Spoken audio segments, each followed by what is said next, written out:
What's up, homies? Welcome back to the channel. We've gone through Block and Furious, and the two teams moving on to the top 8 are Codename K&D and Monomami. But now I'm here to announce the teams for the Block Luofu branch. For this one, I'm not going in alphabetical order. I'm just gonna...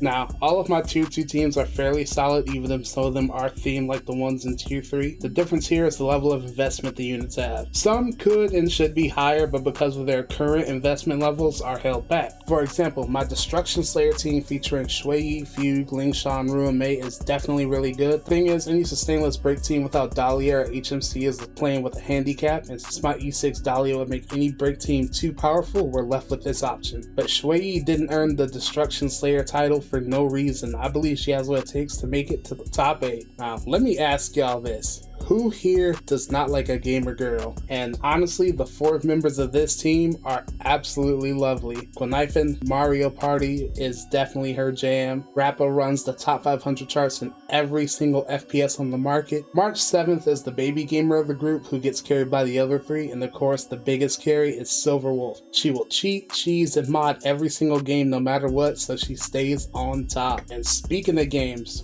way back in the day, I did upload my Elden Ring playthrough on the channel, and to this day, that is still one of my top 4 favorite games of all time. My Elden Rail team features characters loosely related to ideas, weapons, and characters in Elden Ring. Between Melina and Ranni, I was a hardcore Ranni stan, and originally I wanted Dahlia to represent Ranni in this team, but I can't spoil my Conqueror of the Stars with every team imaginable, so Black Swan it is. Jingliu will be the stand-in for my second fave boss in the game, Melania.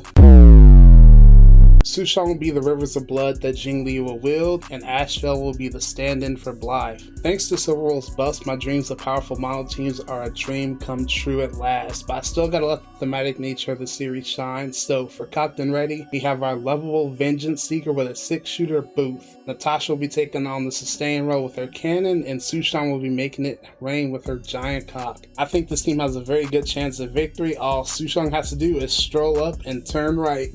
Now, these next 2 teams, I desperately want to put them in my tier 1 in the Block Penacony branch of the tournament, but I can't do that without them guaranteeing their swift elimination. I even held off recording this video just in the hopes that one or more of them could be buffed in time, but I can't wait any longer. The teams I'm referring to are Laughs Most Learns Best and Cops and Robbers. Both teams heavily feature Topaz, the one I was hoping would be buffed like Seela. Laughs Most Learns Best features 3 of my favorite follow-up attack characters and Cypher. Cops and Robbers also see Cypher team with Topaz, or well, I guess she's running from her in this case. Question: do you think Topaz and Japard are capable of arresting Cypher and Silverwolf? I know the answer, but just be nice about it. Topaz doesn't deserve any slander. Japard is free game though. There is a long forgotten 4-star in this game. They have no 5-star that people love to compare them to in vain. They have no meta presence even when they initially released, and best of all for this challenge, they have a very versatile kit in terms of who they can be played with.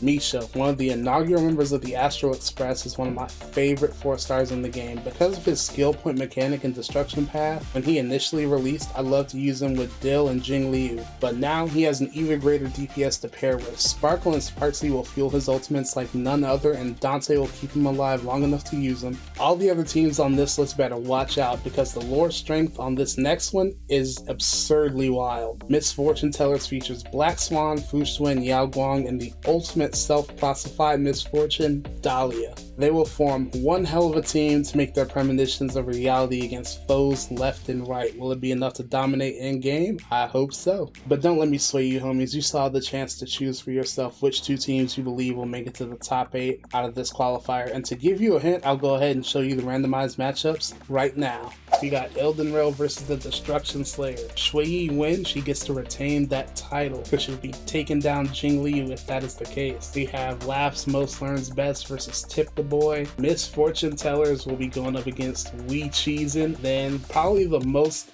even and interesting matchup here is Cocked and Ready versus Cops and Robbers. This branch of the tournament is going to be really fun. MLC just reset today, but before I record those matches, I do want a bit of house cleaning. As you guys know, Sela has been buffed by this point, and I am in love with her all over again. I've been running her with Dante and Sparkle and Saridra, and as y'all may have seen with the very recent live stream broadcast, some of the reruns coming up include Dante as well as Saridra. I am fine with E0 at 0 Dante. I think he's perfect at that level of investment. Saridra, though, is a character I was sad I had to skip because she didn't support anybody that I want to pull a Naxa Finon, but now that she's one of Sela's undoubted best in slots, I'm going for E2 S1 Saridra. I have her E0 S0 right now. I'm going all in. I want my Sela to be as powerful as she can be. And I also do want to leave this a bit more interactive for you guys. On screen now, you are seeing my full roster in the game. Everybody is color coded. The 4 stars are bordered in white. Standard 5 stars are in green. If they are at E0, they are bordered with orange, purple for E1, blue for E2, and red for E6. Let me know down below, homies, if there's any special theme teams you come up with based on my roster. And of course, if you can correctly predict which 2 teams are going to make it out of the block Luofu branch into the top 8, of course you'll win yourself a supply pass. So do not forget about that. Very important part of this competition. Anyway, if you are looking forward to this competition and the matches to come, do be sure to leave a like, subscribe, drop a comment, and I'll catch you in the next one. Later, homies.